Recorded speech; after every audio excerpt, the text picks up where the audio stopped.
Guys, make sure you're commenting Bear Pack down below to get entered into our giveaway for the entire week. We have 5 giveaways. We have 2 $50 giveaways.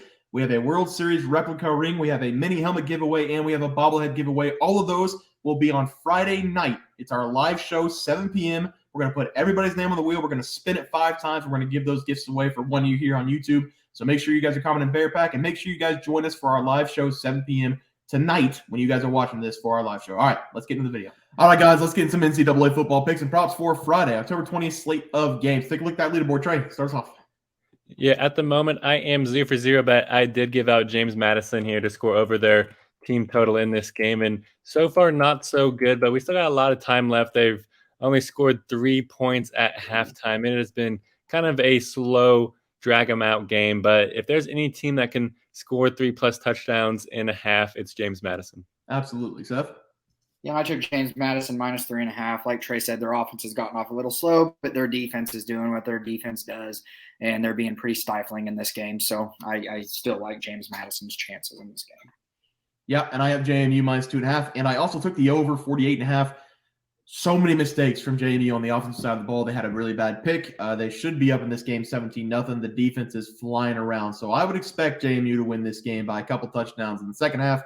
And they're probably going to hit that 21 points because they really should have 17 right now for Trey. So hopefully we do get somewhat of a sweep on the board. But let's take a look at their plays for tomorrow. It's only going to be one game. There's only one game on the entire slate in college football. It's going to be SMU going on the road to take on Temple. SMU minus 21 on the road. The over-under is 54.5. Trey, we'll start with you.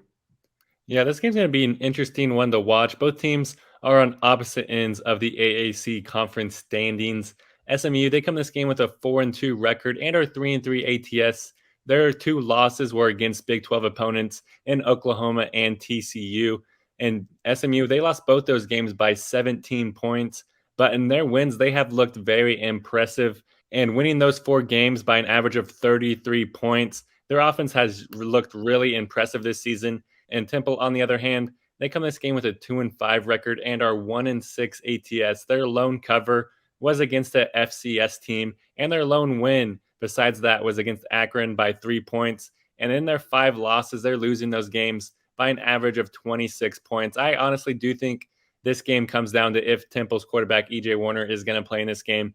Last week, he did sit out due to a concussion, and Temple proceeded to get killed by North Texas by 31 points.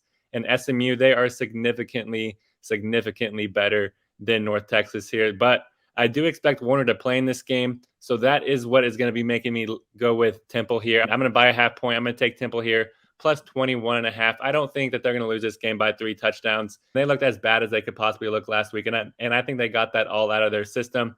And we just need Temple to score 17 points in this game, and we're going to cover this pretty easily. And with Warner at the helm, I think that is really possible because in his last game before his injury, he threw for 472 yards against UTSA. I think he's going to continue that momentum in this game, especially since it's at home. So give me Temple here, plus 21.5 as home pups versus SMU. But the off chance that Warner does not play, I will take SMU here, minus 20.5, because Temple's backup is absolute doo-doo on a stick. I couldn't have said it better, Trey. Very good explanation. Seth? Yeah, and I'm gonna go to the alternate spread, and I'm gonna take SMU at minus 19.5. Three touchdowns in conference play is very tough to do, no matter who you're playing. But I do think this SMU offense can get the job done in this one. Temple's defense is very, very bad, guys. They're allowing 35.6 points per game, and SMU's averaging 33.3 points per game. And on top of that, SMU's defense is only giving up 17 points per game this season. I think SMU is by far the better team in this one. And even if E.J. Warner does play, with SMU's defense only allowing 17 points per game, I mean, they played pretty stout against Oklahoma earlier in the year. So I do like SMU to be able to cover at minus 19.5. And I like 19.5 because of the off chance they win by 20. I don't like that 20.5. I don't like 3 touchdowns. So I'm just going to go to 19.5. Yeah, this is a strange game because we don't know if Temple's going to have their quarterback.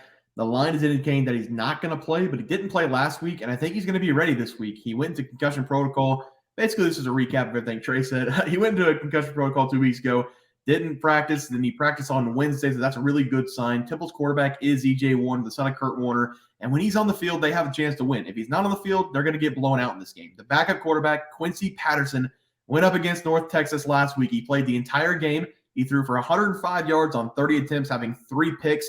If he plays in this game, I'm going to take SMU minus 20.5.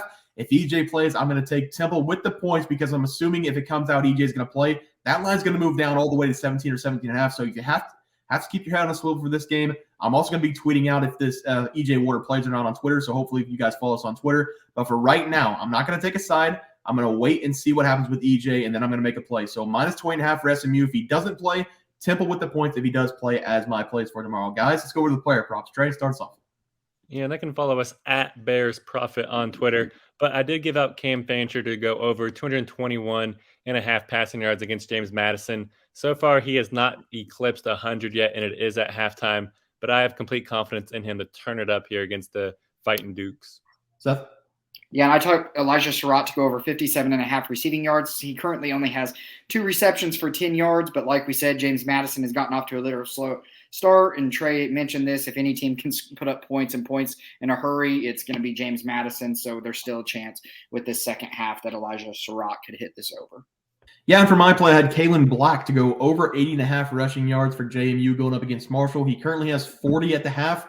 They've only ran him 8 times. He needs another 8, and he needs to get to 20 carries, honestly. I don't know why JMU's not attacking the ground. Every time they hand him the ball, it's 4 or 5 yards. So hopefully they do change that in the second half. But boys, let's take a look at our player props for tomorrow. Trey, start us off.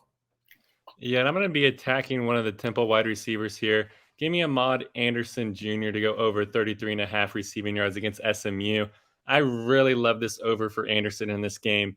He is easily Temple's number 1 wide receiver. And this prop is honestly ultimately going to come down to it if E.J. Warner is going to start for Temple. And I do expect him to play. And Anderson, he should easily smash the over in this game. And even if Quincy Patterson does play in this game, I do still like the over because Anderson, he has hit this over in 5 out of his 6 games this season. The only game he did not hit was last week whenever Patterson did start. But Anderson, he comes this game averaging 66 receiving yards on 4.5 catches per game, which is way over this number. So I expect him to easily be able to get to 34 receiving yards in this game because SMU, they come this game not giving up a ton of passing yards. They're ranked 36th in pass defense in the country. But Temple, they simply just love to pepper Anderson with targets. So he should be able to easily catch 3 balls and go over this number. So give me Ahmad Anderson Jr. to go over 33.5 receiving yards versus SMU. I like it, Trey. Seth? Yeah, and I'm going to go to SMU's running back. I'm going to take Jaylan Knighton to go over 57.5 rush yards in this game. Jaylan Knighton has been right around 13.5 carries per game this year, and he has hit this over in 3 of his games so far this season. But my biggest hope in this one is that SMU jumps out to a really big lead and just starts handing the ball off to him. I know this Temple defense is just very, very bad.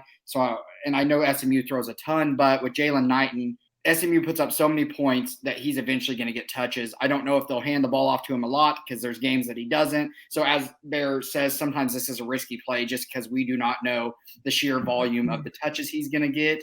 But if he gets the touches, he should be able to hit this over, and I think he will get the touches just due to the fact that SMU could run the score up on Temple in this game. No, Seth, that's a great play, and I'm going to tell you why. My player prop, I'm going to take Preston Stone to go under 265.5 passing yards against Temple. This play has nothing to do with Preston Stone's ability at the quarterback position. It has everything to do with how SMU is going to attack Temple in this game. Preston Stone, he's a solid college quarterback.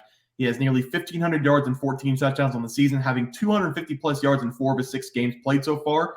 I like him to go under this number because Temple is one of the worst teams in the nation at stopping the run. This season, Temple ranks 126 in the nation, allowing 206.7 yards per game on the ground. SMU in a couple of these games could have easily ran up the score on some of the teams they've played, but they haven't. That's because they're playing to their opponent's weaknesses, running the ball against bad teams who can't stop the run, and they throw the ball against teams that can stop the run. We saw that a couple weeks ago when SMU beat Charlotte at home, 34-16, having nearly 250 yards on the ground, and Stone took a back seat. He had 135 passing yards in that game. I like SMU to control this game on the ground, so I'm going to take Preston Stone to go under his passing total tonight as my play. Well, let's take a look at the graphic real quick. Seth, starts off. Yeah, and I took SMU minus 19.5 even if EJ Warner plays, I like what SMU brings and what their defense can do and how they can run up scores. I also took Jaylan Knighton to go over 57.5 rushing yards. Like Bear said in the pick, they're not good against the run. And I think SMU will put up quite a few points in this game anyway, so they will probably rely heavily on the ground game in the second half. So, Trey?